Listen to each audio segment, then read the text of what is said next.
আমি করতে পারবেন কি বলেন আপনি কথা আপনি কাজ করে আমাকে বলতে হবে আপনি আমরা বলতে সীমাতে চলে আসবেন তো হবে না ভাই হবে না ভাই আমাদের ডকুমেন্ট লাগবে সাজাপাতা বলতেছে লাগবে এটা লাগবে আপনি যান এটা আমাদের ডকুমেন্ট লাগবে আমাদের ক্রেডিট করতে হবে। এক সময় বিডিআরের ভয়ে কাঁপত সীমান্ত, অন্যায় দেখলেই কঠোর জবাব। দেশের মানচিত্র রক্ষায় অটল প্রহরীর মতো দাঁড়িয়ে থাকতো তারা। কোনো হুঁশিয়ারি নয়, সরাসরি অ্যাকশন। আর সেই পুরনো বিডিআরের গল্প যেন আবারও নতুন রূপে ফিরে এসেছে। তবে এবার নাম বিজিবি। কথায় নয়, কাজেই প্রমাণ দিচ্ছে সীমান্তের এই বাহিনী। আমরা তো আপনাকে নিতে হবে, কিন্তু দেশ সমাজের ভিতরে যদি আপনি কাজ করেন সেটা আপনাকে আমাকে বলতে হবে। আর সীমান্তের অতন্ত্র প্রহরী হিসেবে বর্ডার গার্ড বাংলাদেশ বিজিবি আবারও তাদের পেশাদারিত্বের শক্ত বার্তা দিল লালমনিরহাটের পাটগ্রাম উপজেলার কুচলিবাড়ি এলাকার কলসির মুখ সীমান্তে। সাধারণ মানুষের কাছে সীমান্ত মানেই উত্তেজনা আর অনিশ্চয়তা, কিন্তু এবারের ঘটনাটি ছিল মূলত আইন, যুক্তি এবং সার্বভৌমত্ব রক্ষার এক বাস্তব উদাহরণ। অনেকেই এখনও অভ্যাসবশত বিডিআর নামটি উচ্চারণ করেন, কিন্তু আধুনিক প্রযুক্তিতে সজ্জিত আন্তর্জাতিক সীমান্ত আইন সম্পর্কে দক্ষ বর্তমানের বিজিবি যে কতটা দৃঢ় ও অনড় সেটাই স্পষ্ট হয়ে উঠেছে এই ঘটনায়। ঘটনাটি ঘটে গত বৃহস্পতিবার সকালে। ভারতীয় সীমান্তরক্ষী বাহিনী বিএসএফের একটি দল কোনো ধরনের পূর্ব অবগতি ছাড়াই জিরো লাইনে বাঁশের খুঁটি স্থাপনের চেষ্টা চালায়। স্থানীয় বাসিন্দা এবং বিজিবির টহল দল বিষয়টি নজরে আনার সঙ্গে সঙ্গেই রংপুর ব্যাটালিয়ন 51-এর সদস্যরা দ্রুত ঘটনাস্থলে পৌঁছে তাদের এই পদক্ষেপে বাধা দেন। পুরো ঘটনায় সবচেয়ে বেশি চোখে পড়ে বিজিবির সদস্যদের আত্মবিশ্বাস, আইনি জ্ঞান এবং দৃঢ় অবস্থান।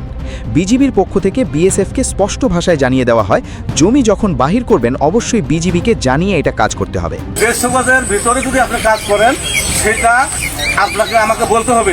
বিএসএফ দাবি করছিল তারা শুধু মাপ যোগ করছে।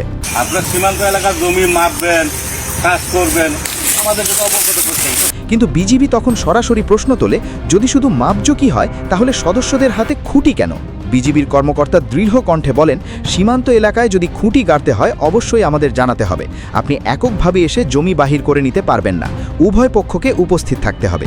এই যুক্তির সামনে বিএসএফের অবস্থান দুর্বল হয়ে পড়তে শুরু করে, কারণ আন্তর্জাতিক সীমান্ত আইন অনুযায়ী সীমান্তের 150 গজের ভেতরে কোনো ধরনের স্থায়ী বা অস্থায়ী স্থাপনা নির্মাণ করতে হলে উভয় দেশের সম্মতি এবং উপস্থিতি বাধ্যতামূলক।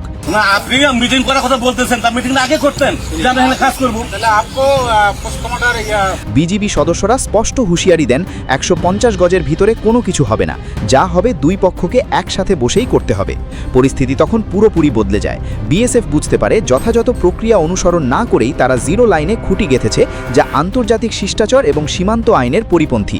বিজিবির তীব্র আপত্তি, অকাট্য তৃপ্তি এবং কঠোর অবস্থানের মুখে শেষ পর্যন্ত বিএসএফ সদস্যদের ভুল স্বীকার করতে বাধ্য করা হয়।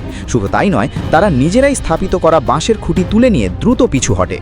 ঘটনার পর ওই এলাকায় বিজিবির টহল ও নজরদারি আরও জোরদার করা হয়েছে। বর্তমানে পরিস্থিতি শান্ত ও স্বাভাবিক রয়েছে। তবে সীমান্তবর্তী বাংলাদেশি নাগরিকদের মাঝে এই ঘটনায় নতুন করে আত্মবিশ্বাস তৈরি হয়েছে, কারণ তারা দেখেছে দেশের সার্বভৌমত্ব রক্ষায় বিজিবি এখন আগের যে কোনো সময়ের চেয়ে বেশি প্রস্তুত, বেশি দৃঢ় এবং আরও আধুনিক। একসময়ের বিডিআরের সেই কঠোর বার্তা যেন আবারও ফিরে এসেছে নতুন পরিচয়। পার্থক্য শুধু নামের, কিন্তু সীমান্ত রক্ষার দৃঢ়তা এখনও একই রকম অটুট।